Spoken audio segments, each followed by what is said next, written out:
Hi everyone, my name is Danielle, and my presentation is titled How Can We Reduce Green Sturgeon Deaths from Bycatch? And I worked with NOAA Fisheries in order to do this research. And my site supervisor was Susan Wang, and my faculty advisor was Andre Punt. And for some background on this research, green sturgeon are currently listed as threatened under the U.S. Endangered Species Act because they have such a low population numbers currently. And the bycatch of green sturgeon is estimated to reduce the population annually by 0.4%. And you might be like wondering, like, this sounds like a really low number, but in all actuality, because the green sturgeons are at such a low population amount right now, this reduction in the population because of bycatch, it actually has a pretty big effect on how the green sturgeon population is able to recover. And this research aims to identify applicable methods to reduce green sturgeon bycatch. And my research question was, what are the methods that can be used to reduce the catch of green sturgeon while retaining flatfish?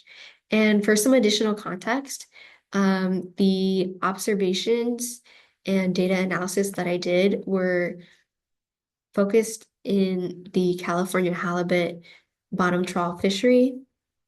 And at this location, which is in Half Moon Bay and off the coast of San Francisco, um, the fishermen focus on targeting flatfish because they're able to sell and make a profit off of the flatfish.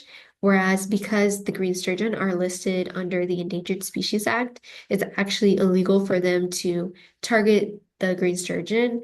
And then if they do happen to catch these green sturgeon, they legally have to release the fish back into the wild. And so for my internship, I conducted literature reviews on green sturgeon behavior and bycatch reduction fishing gear. And I analyzed videos from cameras that were mounted on fishing nets, like in Figure 1. And I looked at 22 clips of green sturgeon in total, and I collected information on both green sturgeon and flatfish. And I looked at their behavioral response to bottom trawling nets, their body lengths, and their swimming behavior. So in this example, this is actually a real life like video that I was looking at while I was doing my video analysis. And as you can see, it's like not like the highest resolution or the highest quality, but it kind of showcases like some of the visible difficulties that I had while doing some of my video analysis. And then for comparison, on the right is a photo of a green sturgeon, and you can see like all the full body details of what a green sturgeon actually looks like. And for my results, I found that it's actually really important to take note and observe the behavior of green sturgeon, especially when I'm trying to find methods that are going to help potentially reduce the bycatch of green sturgeon. And I found that the time of day that the bottom trawling nets were set can actually affect the number of green sturgeon that were seen as bycatch. So in this figure, the majority of the section is orange, and the orange signifies day trawls, and then the blue signifies night trawls.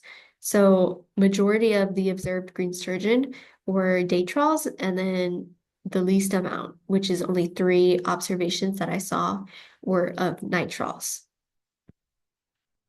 And so observed behavior of flatfish and green sturgeon in response to bottom trawling nets can guide suggestions for fishing gear modifications and improvements to bottom trawling nets, which are currently being used for the California halibut bottom trawl fishery.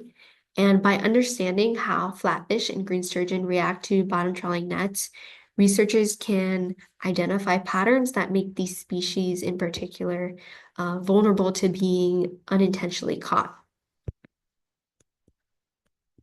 So in this figure, this blue one represents the behavioral responses to bottom trawling nets. And then the right, the green one, represents green sturgeon behavioral responses to bottom trawling nets. And the most observed behavior for flatfish was moving into the net and then also darting into the net. And then green sturgeons was moving with the net and then moving into the net. And so seeing these behavioral differences, it's really important to consider these factors when we're trying to find applicable fishing gear and fishing gear modifications that can help us decrease the amount of green sturgeon bycatch while also retaining flatfish. So in this figure, this is actually an example of uh, design that uses behavioral differences, and it helped the fishermen in this case retain flatfish and then exclude more non-target fish. So there's no netting above and behind the foot rope, and it leaves it open so that fish can rise out of the trawl after encountering the foot rope. And then flatfish are more likely to swim towards the bottom, so closer to the sea floor, whereas green sturgeon, while they can be like near the sea floor, they're actually like more likely to rise up compared to flatfish. And then because they rise up, they would be able to escape that area that has no netting, which is like behind the foot rope. And fishing depths that are greater than 20 meters could decrease the amount of green sturgeon bycatch.